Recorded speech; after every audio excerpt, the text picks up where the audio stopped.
આગળ વાત જૂનાગઢમાં 22 ફેબ્રુઆરીથી શરૂ થશે શિવરાત્રીનો મેળો તે 26 ફેબ્રુઆરીએ પૂર્ણ થવાનો છે। શિવરાત્રીના મેળાને લઈ અને ઉતારા મંડળે પત્ર જાહેર કર્યો છે, જેમાં માંગ કરાઈ છે કે જૂનાગઢ જિલ્લા પ્રશાસન વહેલી બેઠક યોજે। આ સાથે જ માંગ કરાઈ કે શિવરાત્રીના મેળામાં રોપવેના દર વ્યાજબી રાખવામાં આવે, તેમજ આકસ્મિક સંજોગોમાં ઇટવાથી ડેરવાણ સુધીનો માર્ગ ખુલ્લો રાખવામાં આવે।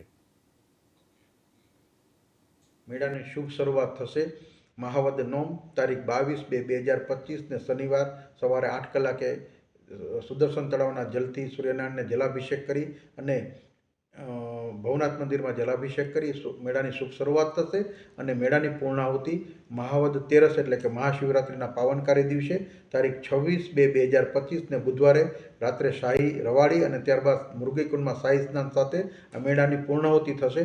આદરણીય કલેક્ટરશ્રીને નમ્ર નિવેદન છે કે હવે 50 દિવસ જ જ્યારે મેળાને બાકી રહ્યા હોય ત્યારે જે ખૂબ ઝડપથી એક આયોજનની બેઠક બોલાવીએ અને આપણે ખૂબ સારું આયોજન કરીએ। ત્યારે રોપવે કંપનીને પણ એક અપીલ છે કે વ્યાજબી દરે 5 દિવસ દરમિયાન એક એવું ભાવ નક્કી કરે જેના કારણે દરેક ગરીબમાં ગરીબ માણસ પણ મા અંબાના અને દત્ત મહારાજના દત્ત ભગવાનના દર્શન કરી શકે।